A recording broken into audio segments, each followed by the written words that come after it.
everyone, I hope you guys are doing well, and in this video I'm gonna tell you about how to just complete your syllabus efficiently in 20-25 days. किस तरीके से हमको syllabus revise करना चाहिए, क्या क्या करना चाहिए।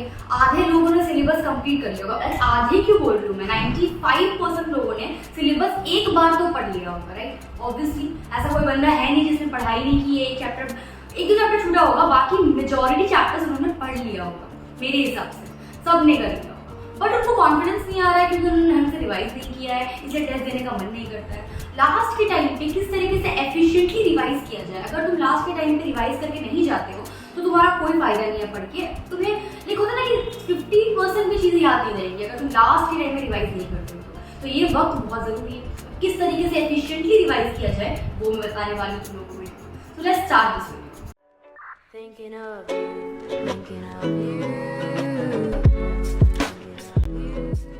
तो चलो बात कर ही लेते हैं किस बारे में, रिवीजन कैसे किया जाए। ठीक है, तो सबसे पहले बात करते हैं सब्जेक्ट्स की। ठीक है, सबसे पहले किसकी बात करते हैं, सब्जेक्ट्स की। अब सब्जेक्ट्स में कितने सब्जेक्ट्स है अपने सबको पता है, क्या क्या सब्जेक्ट्स है भाई। हमारे पास केमिस्ट्री है, फिजिक्स एंड बायोलॉजी है। सबसे पहले मैं बायो लिखूंगी क्योंकि सबसे ज्यादा चाहिदा सब्जेक्ट जो है वो सबका बायो होता है। फिर आ जाता है केमिस्ट्री, मेरा उल्टा था, मेरा केमिस्ट्री पहला पसंद था मुझे, उसके बाद बायोलॉजी पसंद था, फिर आ जाता है फिजिक्स।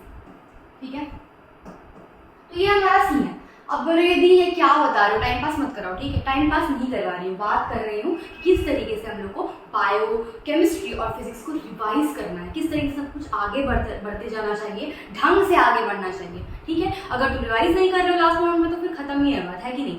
तो तुम लोगों को रिविजन सही से करना है। अब बकवास कम और बातें अच्छी बातें ज्यादा की जाएगी। बायो की बात करते हैं, तो देखो बायो जो है ना, सब लोग ऑलमोस्ट 95% लोगों को बायो पसंद होता है यार।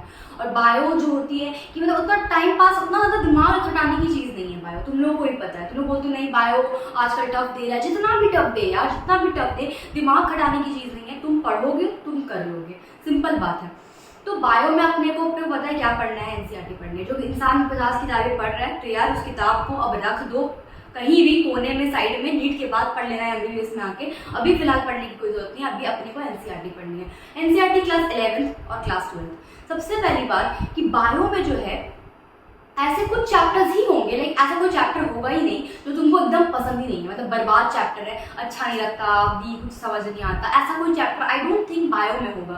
फिजिक्स में हो सकता है, केमिस्ट्री में हो सकता है, बायो में तो नहीं होगा। तो बायो में दो कैटेगरी ही अपने पास मिलेगी। कौन कौन सी कैटेगरी मिलेगी, एक आइडिया पानी मॉडरेट जो अपने को हल्की हल्की पसंद है, हल्की हल्की नहीं, और एक होता है बहुत एक्सीलेंट चैप्टर्स। ठीक है, जिनको अपने बहुत पसंद है, एक अपने आप को पता है कि ये चैप्टर से क्वेश्चन आएगा तो हम लोग कर ही लेंगे क्योंकि अपना कॉन्सेप्ट क्लियर है। तो ऐसे चैप्टर्स बहुत सारे होंगे बायो में, और मॉडरेट लेवल के चैप्टर्स भी बायो में हो सकते हैं, तो उतना पसंद नहीं है बट ठीक है। तो अपने को ना हर चैप्टर के लिए थोड़ी अलग प्रिपरेशन करनी जरूरत है। अपनी हर एक चैप्टर को अलग तरीके से इन दोनों भाग में बांटो, उसके बाद जो मैं बता रही हूँ उस तरीके से करना शुरू करो रिवीजन। ठीक है, तुमने पढ़ तो रखा है सब कुछ, रिवाइज कैसे किया जाए। तो तुम्हारा एक्सीलेंट सब्जेक्ट जो है ना, जो एक्सीलेंट सब्जेक्ट है, उन एक्सीलेंट सब्जेक्ट के लिए मैं क्या बताऊंगी, रेट्रोग्रेड मैनर में पढ़ाई करो। कैसे पढ़ाई करो भाई, क्या बता दिया जी आपने, रेट्रोग्रेड। ठीक है, ये रेट्रोग्रेड मैनर क्या है, ये सब करते हैं, ये सारे कॉम्पिटिटिव एग्जाम्स, जो एग्जाम देता है वो हर इंसान रेट्रोग्रेड मैनर में पढ़ाई करता है, क्योंकि ये बहुत फास्ट एफिशिएंट रिवीजन में हेल्प करता है। ये हम लोग एक्सीलेंट के लिए क्यों कर रहे हैं, मॉडरेट के लिए क्यों नहीं कर रहे, आई बताती हूँ। पहले एक्सीलेंट चैप्टर्स, वो सपोज मेरा एक्सीलेंट चैप्टर था ह्यूमन फिजियोलॉजी। ठीक है, तो सपोज मैंने बात करी सर्कुलेटरी सिस्टम की, मुझे बहुत पसंद है वो चैप्टर, आई नो दैट। अब मैं फिर से एनसीईआरटी लेके बैठूंगी, एक कन्वेंशनल मेथड से पढ़ाई करूंगी तो I will be board definitely. But अगर मैं पहले पीवाईक्यूज करूँ तो ठीक है, मैं उस चैप्टर को कुछ नहीं पढ़ा है, पहले सर्कुलेटरी सिस्टम का पीवाईक्यू लेके बैठ गई, अब पीवाईक्यू सॉल्व कर रही हूँ, हो सकता है 1-2 गलत हो जाए, हो सकता है 5-6 गलत हो जाए, बट अपने को लगेगा ठीक है मैंने पढ़ लिया, अब वही चीजें मैं फिर से एक बार रिवाइज कर लूंगी, एनसीईआरटी सरसरी निगाह से एक बार पूरा ही देख लूंगी। तो अल्टीमेटली क्या फायदा हुआ, मेरा क्वेश्चन भी सॉल्व हो गया और रेट्रोग्रेड मैनर में मेरी एक बार थ्योरी भी रिवाइज हो गई। तो इस तरीके से अपन एक्सीलेंट चैप्टर्स को करेंगे, मॉडरेट चैप्टर्स को नहीं करेंगे, जो एवरेज चैप्टर्स है उसको ऐसा नहीं करेंगे क्योंकि उसमें हम लोग को थोड़ी सी मेहनत करने की जरूरत है। ये मॉडरेट से अपने को एक्सीलेंट में लेके जाना है, इसके लिए तुम रेट्रोग्रेड मैनर वाला पढ़ाई नहीं कर सकते हो, इसके लिए कुछ अलग करना पड़ेगा। क्या अलग, जो अपन करते आए हैं। अब मॉडरेट चैप्टर्स को पढ़ना है एनसीईआरटी से मैं क्या करती हूँ, इंटरेस्ट जगाने के लिए पहले कोई वही चैप्टर का 5-6 क्वेश्चन देखती हूँ। गूगल से सर्च कर लो एनसीईआरटी बेस्ड, या कहीं से यूटीवाइज प्रीवियस ईयर खोल लो। सपोज मुझे जेनेटिक्स उतना पसंद नहीं है, ठीक है सपोज, तो मैंने क्या किया, मैंने प्रीवियस ईयर क्वेश्चन एक बार देखे, मुझे समझ तो आ नहीं रहा है क्योंकि मैंने अच्छे से वो चैप्टर मेरा ग्रिप में नहीं है, तो मेरी गलतियां ज्यादा हो रही है। 5 क्वेश्चन ही कर रही हूँ, उसमें 3 गलती हो जा रहे हैं, तो मुझे क्या होगा, एक पढ़ने का मन करेगा। इसकी वजह से मैं फिर से वो एनसीईआरटी वाला चैप्टर लेके बैठूंगी जेनेटिक्स, उसको अच्छे से पढ़ूंगी एंड देन मैं फिर से पीवाईक्यू सॉल्व करूंगी। और इस तरीके से मेरा नॉर्मल, नॉट रेट्रोग्रेड मैनर, एक नॉर्मल मैनर में हम लोग मॉडरेट को एक्सीलेंट की तरफ लेके जाएंगे। तो दैट्स माई टेक्निक जो मैं बायो के लिए हमेशा फॉलो किया करती थी। इस तरीके से मैं रिवाइज किया करती थी, तो मेरा बायो बहुत जल्दी रिवाइज हो जाता था। साथ ही साथ क्वेश्चन सॉल्व होना बहुत जरूरी है। सिर्फ रिविजन कर रहे हो, एनसीईआरटी पढ़ रहे हो, रट रहे हो तो कोई फायदा नहीं है। साथ ही साथ प्रीवियस ईयर के क्वेश्चन करने ही करने हैं यार, मेरी बात मानो, बहुत अच्छा होगा रिजल्ट, ठीक है। अब बात कर लेते हैं अपन केमिस्ट्री की, ठीक है। तो केमिस्ट्री की मैं जब बात करूँ तो केमिस्ट्री जो हमारा है, ऊपर चला था भाई, तो हमारा केमिस्ट्री है, ये केमिस्ट्री 3 सब्जेक्ट में आता है। इसको मैं 3 सब्जेक्ट मानती हूँ, 3 सब पार्ट्स नहीं मानती हूँ, 3 सब्जेक्ट मानती हूँ। क्यों भाई? बिकॉज ये और जो है हमारा फेवरेट है, दिल बना देती हूँ साथ में। और ये हमारा फिजिकल केमिस्ट्री, ये भी प्यारा सब्जेक्ट है भाई। और साथ में इनऑर्गेनिक, जो कि मुझे कुछ खास प्यारा नहीं लगता है, ठीक है। तो ये हमारा फिजिकल, इनऑर्गेनिक और ऑर्गेनिक है। डॉक्टर बनने वाली हूँ, राइटिंग ऐसी ही होने वाली है, ठीक है।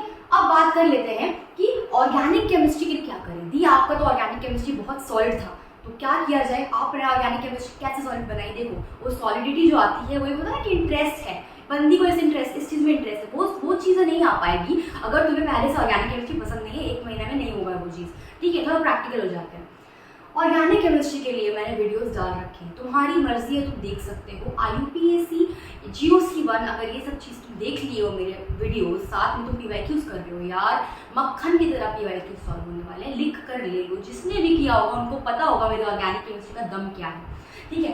साथ ही साथ आप बोलोगे GOC2 तो कराया नहीं, GOC2 तो ही करा रही हूँ पूरे तरीके से, लेकिन उसका सब पार्ट्स मैं धीरे धीरे करवा रही हूँ। क्या करवाने वाली हूँ मैं? पूरे नेम्ड रिएक्शंस के जितने मैकेनिज्म्स हैं, रिडक्शन, ओजोनोलाइसिस, एल्डोल, जितनी भी चीजें हैं, मैं सारे मैकेनिज्म्स करवाने वाली हूँ। साथ ही साथ क्वेश्चन सॉल्व कराऊंगी जो एम्स और नीट में आए हुए हैं। इससे कॉन्सेप्ट्स बनेगा कि हाँ ऐसा क्वेश्चन आता तो ऐसे सॉल्व करना है। हल्का सा घुमा के भी क्वेश्चन दूंगी जो तुमको समझ में आए कि और एग्जामिनर कैसे घुमा सकता है क्वेश्चन को।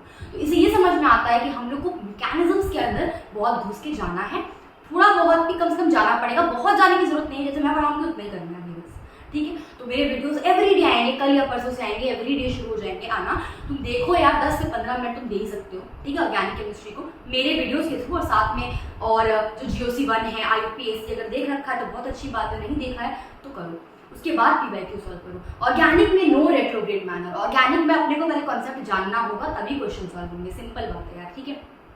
तो पहले कॉन्सेप्ट देखो और क्वेश्चन करो, ठीक है। और जो फिजिकल केमिस्ट्री अपनी है वो बहुत हद तक भाई है फिजिक्स की जैसा।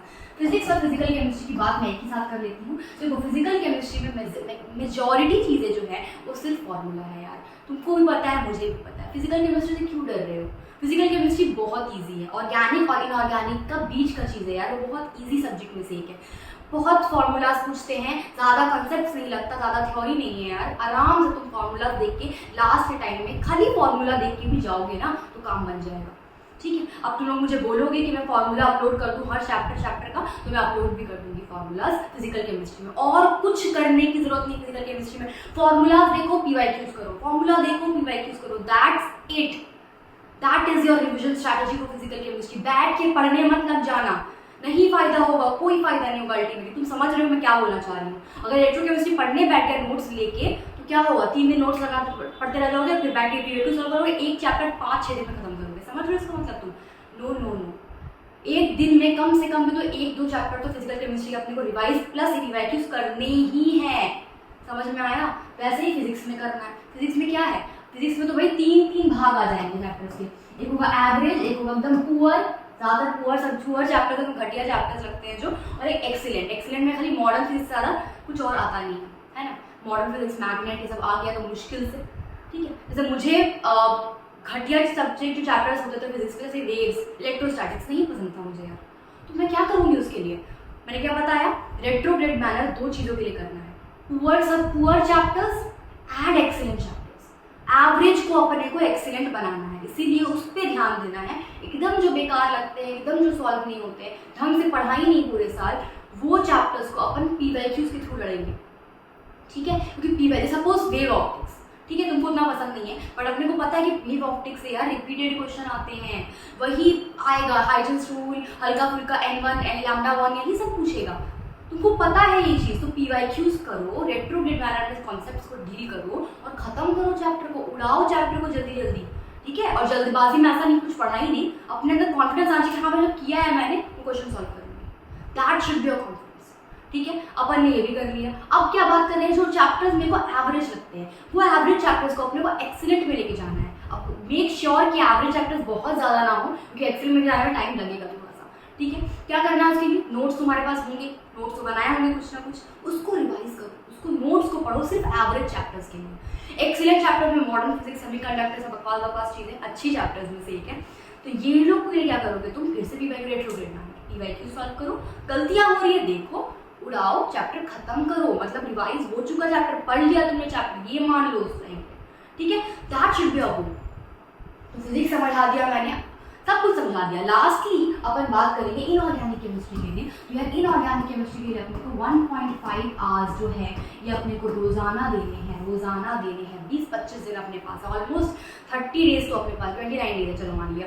तो ये 1.5 आवर्स तुम दे रहे हो एवरी डे, ठीक है, एवरी डे इनऑर्गेनिक केमिस्ट्री के लिए। तो क्या करोगे, तुम सिर्फ NCERT पढ़नी है, कुछ और नहीं पढ़ना, ओनली NCERT को पढ़ो, देखो क्या क्या लिखा है, S ब्लॉक से शुरुआत करो, हाइड्रोजन पढ़ो, P ब्लॉक पढ़ो, ऐसे करते करते 1.5 आवर्स एवरी डे देना है। उसी 1.5 आवर्स में तुमको PYQs भी सॉल्व कर लेनी है, ठीक है। Every day inorganic, organic every day पढ़ो मत पढ़ो, फिजिकल एवरी डे पढ़ो मत पढ़ो, एवरी डे इनऑर्गेनिक होना चाहिए। इनऑर्गेनिक बहुत वोलेटाइल है, उड़ के हवा में नाचने लगेगा जब तुम नीट दे रहे होगे, नीट का एग्जाम दे रहे होगे, ठीक है। तो मैं ऐसे टिप्स तुमको देती रहूंगी, किस तरीके से इनऑर्गेनिक को पढ़ना है, इनऑर्गेनिक को और कैसे प्रिवेंट किया जाए, सब बताऊंगी। बट साथ ही इतना याद रखो, इनऑर्गेनिक एवरी डे पढ़ना है, तुम 2 घंटा दो, तुम 1 घंटा दो, पर तुमको इनऑर्गेनिक पढ़ना है। और किससे पढ़ना है, NCERT से पढ़ना है भाई, और कुछ नहीं पढ़ना, साथ में PYQ सॉल्व करना। एक इंपॉर्टेंट चीज जो है हम लोग याद है, जैसे कि पीरियोडिक टेबल और केमिकल बॉन्डिंग की अगर पकड़ है, अगर इन दोनों चैप्टर्स की पकड़ है, periodic table and chemical bonding की,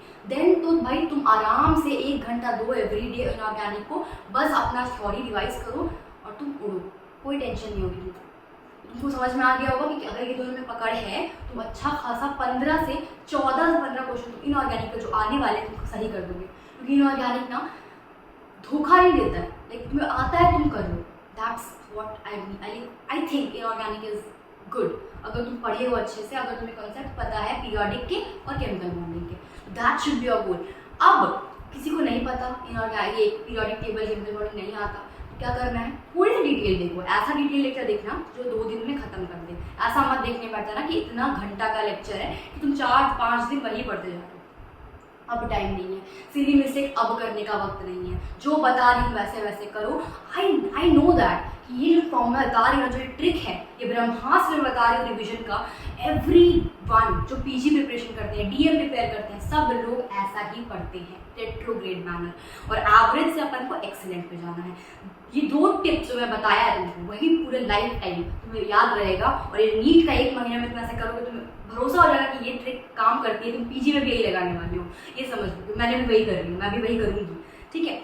आई होप ये क्लियर हो गया और तुमको किस तरीके से रिवाइज करना है। 20-25 दिन का अपने आप को टारगेट दो और सॉल्व करना है अपने को। टेस्ट की बात एक अनाउंसमेंट करने वाली हूँ मैं कि टेस्ट जो है ऑफलाइन टेस्ट, बहुत लोग मुझसे पूछ रहे हैं लाइक किस तरीके से कहाँ टेस्ट एनरोल करें, बहुत लोगों ने मॉक टेस्ट के लिए एनरोल नहीं किया है। तो मैं तुम लोगों के लिए गुड न्यूज़ देना चाहूँगी, जो कोलकाता में रहते हैं उन लोगों के लिए मैं तुम लोग को एक डिस्क्रिप्शन में एक लिंक दूंगी। ऑफलाइन टेस्ट है, ठीक है, ऑफलाइन टेस्ट है, यहाँ पे डिस्क्रिप्शन में एड्रेस दे दूंगी मैं। जो भी कोलकाता में रहते हैं वो आके 5 टेस्ट, ऑलमोस्ट 4 से 5 टेस्ट तुम्हारा नीट से पहले अगर कंडक्ट करवा रहे हैं और बिल्कुल फ्री है, ठीक है, बिल्कुल फ्री ऑफ कॉस्ट है। और जो आएंगे मुझे बिल्कुल टेक्स्ट करना, मैं तुम लोगों से मिलूंगी, हैंड टू हैंड बताऊंगी क्या करना है, 1-on-1 डिस्कशन करेंगे, ठीक है। ये सिर्फ कोलकाता के लिए थोड़ा सा एडवांटेज हो जाएगा, थोड़ा सा पार्शियलिटी हो रही है, बट क्या कर सकते हैं यार, मैं यही रहती हूँ तो मैं क्या कर सकती हूँ, ठीक है। आई होप तुम लोग को ये न्यूज़ भी अच्छा लगा होगा। मैं लिंक में डिस्क्रिप्शन में डाल दूंगी, एड्रेस कहाँ आना है, तुम लोगों को आराम से आके मॉक टेस्ट दो, मुझसे मिलो, बातें करो और टेंशन फ्री हो जाते हैं, ठीक है।